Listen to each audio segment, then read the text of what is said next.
Hello friends, मैं निशान चौधरी आप सभी का अपने और आप सभी के चैनल द साइंस कॉमरेड में स्वागत करता हूं। जैसा कि आप सभी को पता है, मैं अपने रियल लाइफ एग्जाम्पल के थ्रू आप सभी के कॉन्सेप्ट को क्रिस्टल क्लियर कराता हूं। आज उसी सीरीज यानी निश्रित batch NCERT line wise series में मैं आपके लिए लाया हूं बच्चों पार्ट 8। तो बच्चों हेडिंग डालते हैं पार्ट 8। तो बच्चों आज हम एंडो मेम्ब्रेन सिस्टम के बारे में पढ़ेंगे। तो सबसे पहले मैं आपको बताता हूं कि एंडो मेम्ब्रेन सिस्टम होता क्या है। तो बच्चों आप सभी ने प्रोकैरियोटिक और यूकैरियोटिक सेल पढ़े। तो आपको मैंने एक चीज बताई थी कि जो प्रोकैरियोटिक सेल होते हैं उसमें ऑर्गेनली एब्सेंट होते हैं। केवल और केवल एक ऑर्गेनली मिलता है जिसका नाम है राइबोसोम, और वो भी कैसा होता है, मेम्ब्रेनलेस। ये मैंने आपको बताया था।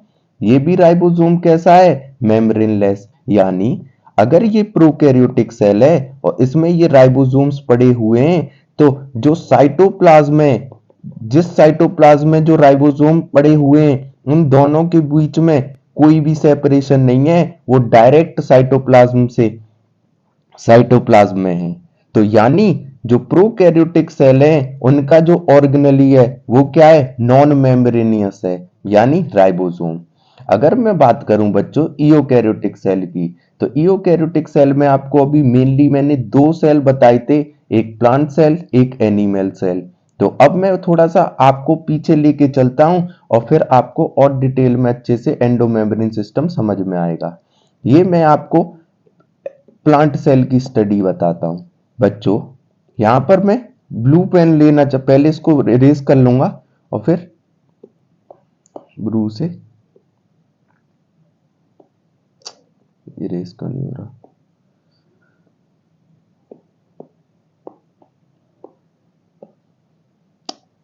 चलो ब्लू से ही बताता हूं। बच्चों एंडो, तो ये आपको पता है ये कैसा है, यूकैरियोटिक सेल है बच्चों। और यूकैरियोटिक में भी कैसा है, प्लांट सेल। बच्चों अगर मैं बात करूं यहां पर राइबोसोम ऑर्गेनली भी होगा, mitochondria, endoplasmic reticulum, lysosomes, microtubules, chloroplast chloroplast Golgi apparatus, इतने सारे ऑर्गेनली होंगे। और बच्चों सब साइटोप्लाज्म के अंदर हैं कि नहीं है, मुझे बताओ। ये सेल मेम्ब्रेन के अंदर साइटोप्लाज्म है, देखो माइटोकॉन्ड्रिया है, ये अंदर है। मुझे बताओ एंडोप्लाज्मिक रेटिकुलम अंदर है, रफ एंडोप्लाज्मिक रेटिकुलम भी अंदर है, राइबोसोम्स भी अंदर हैं, गोल्गी कॉम्प्लेक्स या गोल्गी एपेरेटस भी अंदर है, लाइसोसोम्स भी अंदर है। कहने का ये मतलब है जितने भी ऑर्गेनल्स जो पाए जाते हैं यूकैरियोटिक सेल में, साइटोप्लाज्म में, वो क्या है, एक मेम्ब्रेन सिस्टम से घिरे हुए हैं। देखो माइटोकॉन्ड्रिया डबल मेम्ब्रेनियस पाई जाती है, जबकि ये जो गोल्गी एपेरेटस है वो एक मेम्ब्रेन से घिरा हुआ है। एंडोप्लाज्मिक रेटिकुलम भी सिंगल मेम्ब्रेन से घिरा हुआ है। कहने का मतलब है यहां पर एक मेम्ब्रेन बनी हुई है साइटोप्लाज्मा और ऑर्गेनल के बीच, उसी को हम एंडोमेम्ब्रेन सिस्टम बोलते हैं बच्चों। तो आपको एंडोमेम्ब्रेन सिस्टम का मतलब समझ में आया होगा। अब हम चलते हैं अपनी एनसीईआरटी की लाइनों की तरफ। तो बच्चों लाइंस क्या कहती हैं, दोबारा पढ़ते हैं। While each of the membrane organelle is distinct in term of its structure and function। ये इसको हम मिटाते हैं और फिर चलते हैं आगे। ये लाइंस ये कह रही हैं बच्चों कि जितने भी मेम्ब्रेनियस ऑर्गेनल हैं वो स्ट्रक्चर और फंक्शन में डिफरेंट होंगे। जैसे मैं अभी बता दूं, डिटेल में हम आगे पढ़ेंगे सारे ऑर्गेनल। जैसे सिंपल में बात करूं, एंडोप्लाज्मिक रेटिकुलम से उठाता हूं। जो एंडोप्लाज्मिक रेटिकुलम है ये दो टाइप का होता है बच्चों। एंडोप्लाज्मिक रेटिकुलम एक होता है रफ एंडोप्लाज्मिक रेटिकुलम और एक होता है स्मूथ एंडोप्लाज्मिक रेटिकुलम। बच्चों अगर रफ एंडोप्लाज्मिक रेटिकुलम की बात करूं तो ये क्या करता है, अपने ऊपर राइबोसोम्स रखता है, और राइबोसोम्स जब इसकी सरफेस पर होते हैं तो ये प्रोटीन को सिंथेसिस करता है। जबकि जो स्मूथ एंडोप्लाज्मिक रेटिकुलम है इसकी इसके ऊपर कोई राइबोसोम्स नहीं मिलता, इसकी जो सरफेस होती है बिल्कुल स्मूथ होती है। तो ये क्या करता है, ये लिपिड को सिंथेसिस करता है, स्टेरॉइड्स को सिंथेसिस करता है। कहने का मतलब है कि जो मेम्ब्रेन ऑर्गेनेल है वो डिफरेंट स्ट्रक्चर में भी है और फंक्शन में भी है। जैसे एक और एग्जांपल लेता हूं, माइटोकॉन्ड्रिया। आप सभी को पता होगा माइटोकॉन्ड्रिया का स्ट्रक्चर कैसा होता है, आपको पता है, सिलेंड्रिकल या सूसे शेप। तो मुझे बताओ एंडोप्लाज्मिक रेटिकुलम का क्या है, रेटिकुलर लाइक स्ट्रक्चर, जबकि माइटोकॉन्ड्रिया का सिलेंड्रिकल या सूसे शेप लाइक स्ट्रक्चर।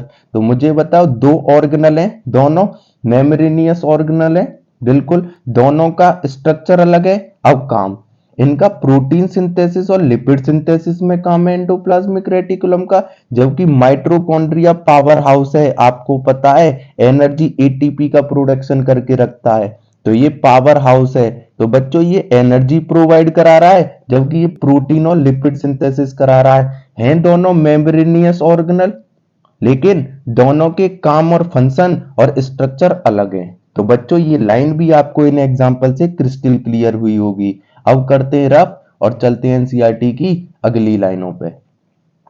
तो आई होप बच्चों आपको एक एक लाइन क्रिस्टल क्लियर हो रही होगी।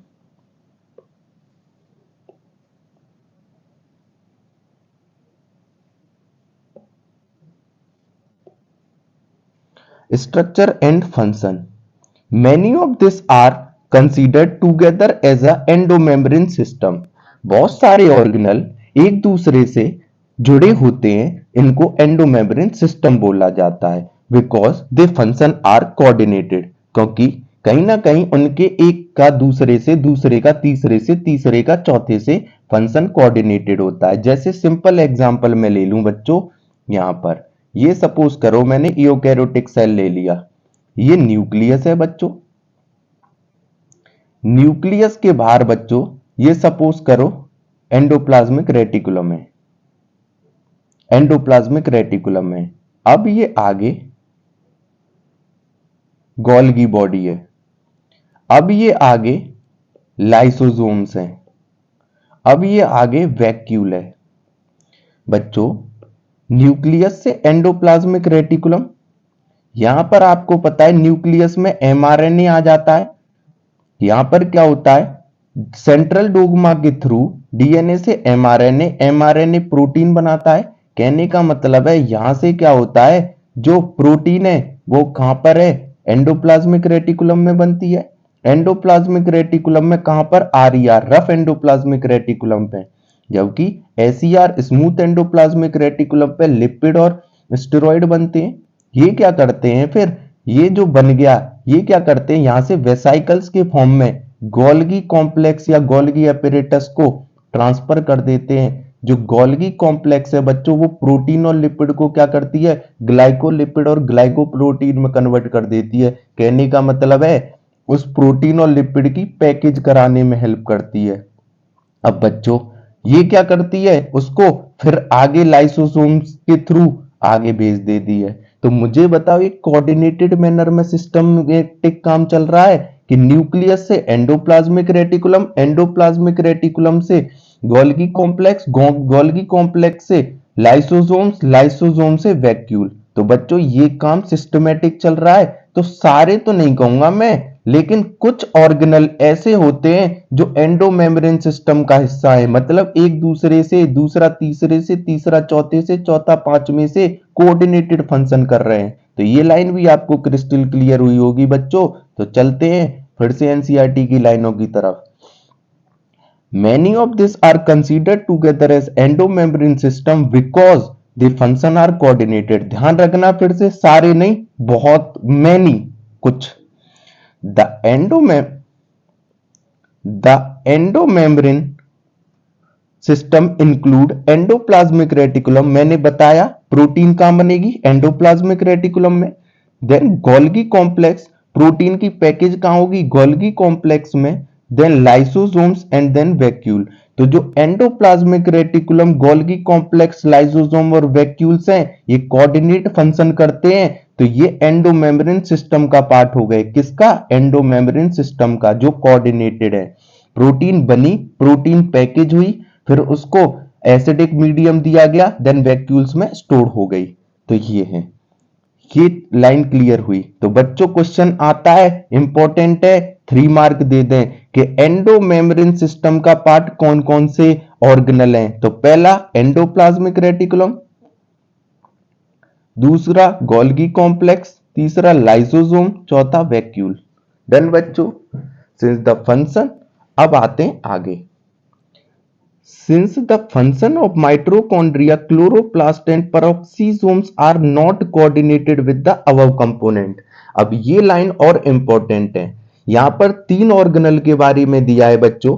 मुझे बताओ पहले 4 ऑर्गेनल एक दूसरे से कोऑर्डिनेटेड है? बिल्कुल। उनको एंडोमेम्ब्रेन सिस्टम में रख दिया गया। एंडोमेम्ब्रेन सिस्टम में क्या क्या आ गए?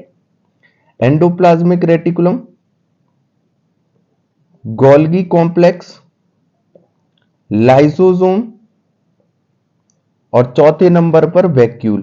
लेकिन हमारे जो ऑर्गेनल हैं, माइटोकॉन्ड्रिया भी तो ऑर्गेनल है, पेरोक्सिसोम भी तो ऑर्गेनल है, क्लोरोप्लास्ट भी तो ऑर्गेनल है, लेकिन जिनका जो फंक्शन है वो इनके साथ कोऑर्डिनेटेड नहीं है। इन चारों का एक दूसरे के साथ है। यहाँ प्रोटीन बनी, यहाँ पैकेज हुई, यहाँ मीडियम प्रोवाइड हुआ, यहाँ स्टोर हो गई। लेकिन माइटोकॉन्ड्रिया का अलग फंक्शन है, पावर हाउस की तरह काम करता है एटीपी प्रोडक्शन में। क्लोरोप्लास्ट का अलग काम है। क्लोरोप्लास्ट क्या करता है? फोटोसिंथेसिस में हेल्प कराता है। पेरोक्सिसोम्स एक स्पेरिसोम्स, पेरोक्सिसोम्स माइक्रोट्यूब्यूल्स का वो है। तो ये लाइन कह रहा है, since the function of mitochondria, chloroplast and peroxisomes are not coordinate with the above component. जबकि ये 3 ही ऐसे नहीं है, बचे कुछ सारे ही ऐसे हैं जो कोऑर्डिनेटेड नहीं है। This are not consider as part of a endomembrane system. तो इनको हम एंडोमेम्ब्रेन सिस्टम का पार्ट नहीं कहेंगे। तो बच्चों क्रिस्टल क्लियर हुआ होगा। एंडोमेम्ब्रेन सिस्टम में आज इतना ही था। कल से हम सारे ऑर्गेनल जो भी एंडोप्लाज्मिक रेटिकुलम है, गोल्गी कॉम्प्लेक्स है, लाइसोसोम है, सबके बारे में डिटेल स्टडी करेंगे एक एक करके।